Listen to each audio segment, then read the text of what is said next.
Welcome to Lake St. Clair and the Lake St. Clair Fishing Show.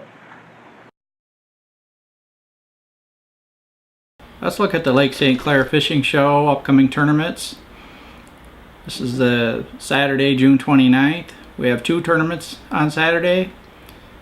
Cash for Bass is in the news again. They're starting their Saturday opens, Saturday, June 29th. They'll be launching out of Harley-Ensign. Registration is at 5 o'clock. That's an open tournament. Anybody can do. It's a team tournament. Something new we're going to start looking at is All-Star Anglers. They're launching actually down on Lake Erie. They're launching out of Lake Erie Metro Park. All waters are open, so we expect some of those anglers may actually run up to Lake St. Clair. Check out the information on the screen for All-Star Anglers, information how to contact the tournament director, John Angelo, to find out when their events are, entry fee, things like that. Cash for Bass, of course, is cashforbasstour.com, information on the screen. For this weekend, on Sunday, June 29th, I actually don't have any tournaments that I'm aware of for that day. There may be small tournaments, small events. We do have a weekday tournament coming up on Tuesday, July 2nd. NBAA, Mark Hill and Mike McGrain will be holding their tournament from 6 p.m. to 9 p.m. out of Harley-Ensign. You have to be an NBA member to fish that circuit, but that does put you into qualification for their bigger events later on. I want to add though, normally Thursday would be another Cash for Bass Thursday Tour event, but due to the fact that it is the 4th of July, they will not be holding Cash for Bass next Thursday.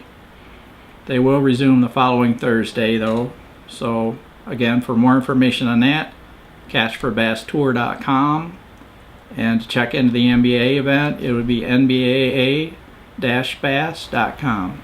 If you're holding an open bass tournament this year and you would like to make Lake St. Clair Fishing Show aware of it so we can consider adding it to our weekly video reports, please email your tournament details to info@lakestclairfishingshow.com. Email address on the screen for correct spelling, and we'll look at adding it to our weekly video reports. Thanks. Let's look at the Lake St. Clair Fishing Show recent tournament results, give you an idea what's going on the lake. Of course, last weekend, Saturday, the big tournament was Monster Quest 8. They ended up with 90 boats, pretty good turnout. Interesting, they worked with the city of St. Clair Shores going out of the 9-mile ramp. I always like to see that. Local business, local government working with bass tournaments to boost our natural resource economy. Weights were about what you expect for this time of year, post-spawn spawn. Jeff Cox and Matt Ballatini ended up taking first place with 21.5 pounds. That's pretty good. Second place was Skip Johnson with 20 pounds 6 ounces. Those were the only two 20-pound limits, but then the next 6 spots, 5 or 6 spots, had over 19 pounds, almost 20 pounds. Some people are saying that's down a little bit from previous years, but actually last year was exceptional because we had that real warm spring and it got fish into the summer pattern a little early, enough fish that the weights were up. So anytime you have the top 10 all over 18 pounds, most of them over 19 pounds, that's a pretty good fishery. That's a lot of nice bass. Big bass was 5 pounds 5 ounces. That was a first place team. And second big bass was another 5-pounder, 5'3", Dan Mason and Jeff Gibson. They've won tournaments this time of year fishing the offshore post-spawn fish. So it looks like things are, even though we're a little behind because it was a little colder this spring, the fish are trying to catch up quick. As Wayne reported, we're already having some fish caught in the channels a little bit quicker than people thought. I think the bass, they do try to catch up and they do try to just go about their business. So I would recommend the same thing for you. Get out there on Lake St. Clair, go about your business. You should do pretty good if you keep your confidence up and vary your retrieves and just keep moving till you find fish. Good luck. Well, things are really changing out here on Lake St. Clair this week. This week we're going to have a lot of rain, a lot of storms. And one thing, if you haven't been here in about a month, back then the storms would completely waste the entire lake. It becomes silted up. But right now we've got some decent weed growth. And what that does is that'll hold back a lot of that silt. So some of these big storms, sure, they're going to silt parts of the lake up, but other parts of the lake are going to remain clear. That can be a real advantage when you're trying to find those tournament quality fish. So try to stick around weeds or weedy areas if you want to find the clearer water. I want to remind you once again, make sure you check out the weather, marine weather, before you go out on the Lake St. Clair. It's a big lake anywhere in that system. You want to make sure you have up-to-date information. You can always go to greatlakesbass.com/weather, and you'll find links for pretty much everything. Weather buoys, the National Weather Service marine forecast for the various lakes. You'll see a link for Lake St. Clair U.S. weather report. You can also look at satellite images. There's links for that, so you can check out water quality. There's also surface temp maps, pretty much everything you need. Looking at the actual weather at the moment for Saturday, north winds 5 to 10 knots, mostly cloudy with a chance of showers or a chance of thunderstorms, waves 2 feet or less. Now with a north wind, that can always be pretty variable depending on what part of the lake you're on. Sunday, northeast wind 5 to 10 knots. That's one I always want to make sure I get up to date forecast for every few hours, see what's happening. Again, a chance of showers and thunderstorms. Probably means it's just going to be very warm. Those resources that I have on the weather page can help you plan your weekend and your fishing excursion, maybe make your mind up about where you want to run to. So make sure you check into that.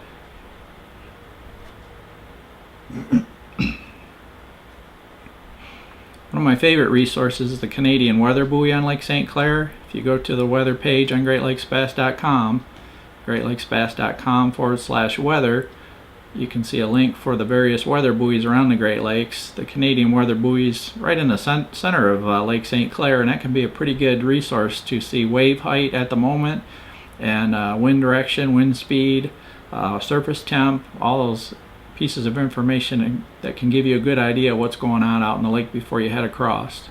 So I would recommend you check that out. Of course, we've been talking about being in the post-spawn period, and one of the significant things about the post-spawn period is the bite. It can be wild and crazy and good, or it can be just flat and real tough. Last weekend, we had some tournaments go out, and they definitely had a lot of 19-pound limits, some 20s. So we're seeing some of the things that were pretty normal for this kind of time of year. Those weights should go up with each tournament for the next month or so. We've been talking about the post-spawn period for a couple weeks now. And one of the most significant things about this period is the bite. Transition spots can be hot, hot, hot. And you can just go up and just get on them and have a great time and thinking, yeah, you got this tournament won for sure. You go back the next day and they're gone. That's not unusual during the post-spawn. So it's good to line up a number of these transition spots and basically do a milk run. Now, if you're going to fish an area and fish flats, I recommend moving quickly. Some people like to use a crankbait. What I like to do sometimes is drift very quickly across these flats with the baits that I have. Once I find spots, I'll GPS those spots and I'll return back to them on the drift, and I'll drift slower the next time around. But initially, you want to cover that flat quickly with plastics. So whether you fish transition spots or flats or both this weekend, it's definitely going to be another exciting weekend with smallmouth bass fishing on Lake St. Clair. One thing you're definitely going to want to take into consideration this weekend, the same thing happens every year this time. You have the gigantic mayfly hatch started around the 19th or 20th, and it's ongoing. That's always a major influence on a fair number of the bass, what they're doing, besides the perch bite. But even though a lot of anglers talk about how it's a lot more difficult to catch bass during this time, I always liked it because it could be a pretty good way to tell you where a lot of bass are just by watching the water, especially if you find slicks or that active surface feeding. So if you got a little bit of calm weather, especially earlier in the day, make sure that you keep your eye open for fish hitting the surface. Wayne always covers the best way I've seen to take advantage of that overall is I would recommend the Extreme Bass Tackle Mayfly tube, and rather than just casting, if they're actively hitting the surface, just hold your rod steady and wait for the hit. As soon as the fish hits the surface, throw the tube right into that center of that ring that the fish created and let the tube drop straight down. From everything I've seen overall, that's the best way to take advantage of that bite and catch the most fish unless they're really going crazy under a big slick. Just remember that little tip.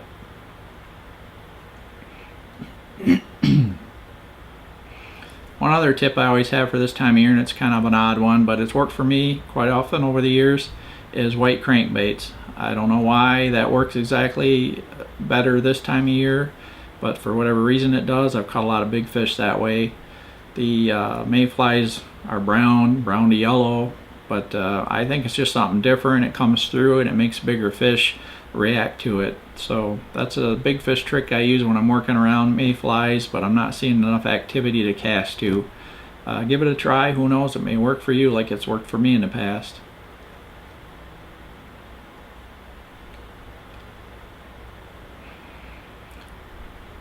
Of course, because people do talk so much about how it may seem harder to catch fish this time of year because of all the mayflies, again, I look at it as an opportunity because it tells you where a lot of fish are.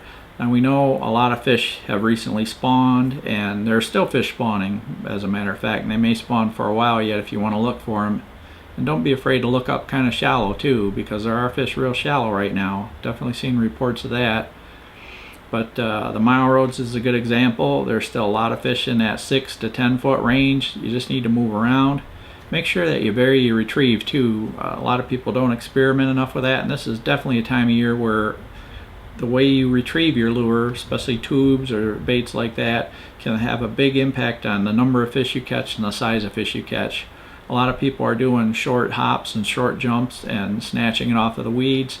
That's a really good way to turn a few extra fish, sometimes a whole bunch of extra fish. So don't get stuck in the rut of just casting your bait the same way. I think Wayne will help you out a little bit with that too. One of the questions I get asked a lot is, should we be fishing the U.S. side or Canadian side to get our biggest fish? Certainly there's advantages both ways.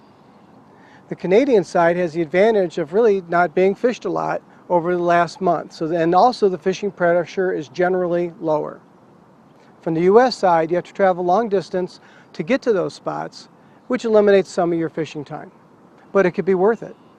If you're in the Canadian shoreline, certainly you're in Canadian water, you've got it made. On the Canadian side, you're right there. However, don't count the U.S. side out. There's a lot more fishing pressure, but there's a lot of good fish to be had. And what are we looking for? We're looking for 5 big bites. Certainly you can find that on the U.S. side. You have rock sand combinations on the U.S. side, you have weed sand combinations on the U.S. side, you've got flats, you've got current, you've got a lot, it has a lot to offer. So if you get on one of those transition spots, you're going to load your boat in a hurry. If you get on a school that are feeding on mayflies, you're going to be on your fish in a hurry. If you get on a school of smallmouth busting minnows, you're going to be on your fish in a hurry. So there's a lot of that going on the U.S. side for sure, and on both sides. So don't count the U.S. side out. Now for me, for my choice, I'd probably do a combination of both. We're already starting to see some fish in the channel system already that are worth going after. One tournament was won with fish primarily out of the channel system this weekend. Myself, I don't mind making long runs to catch my fish and hitting multiple spots. If you'd rather sit in one area and work the area, you have a lot of good choices. You've got the mile roads, you've got the Bell River Hump, even areas around the Firecracker. You can work those areas all day long and come up on different schools of fish. So there's lots of options both ways. So whether you're fishing on the U.S. side or the Canadian side this weekend, I think the best side to be on is where you find your confidence spots. That's where you'll do the best. Wayne touched on this, and I always like to talk about this time of year. I call it the clash. It's the should I stay or should I go syndrome. Wayne says it's should I fish U.S. or Canada. I like the clash better. It's kind of funny. But one thing I want to add to Wayne's discussion is consider the weather, as I mentioned earlier, but also I understand that it's a jobby nooner weekend. If you haven't been around that before, it means that Gull Island area, the shipping channel, the Old South Channel, all that area is going to be really busy with boat traffic, a lot of pleasure boats. Gull Island should have quite a few boats surrounding it, so if you're going to fish that area of the lake, you might want to fish that first thing in the morning and then move out to other waters. Just suggestion on adjusting your fishing to conditions. That's definitely a condition if you've never seen it. Well, that's it for this week. Join us next week on Friday and every other Friday to the end of September and we'll give you the latest news and bass fishing updates on Lake St. Clair. See you out there.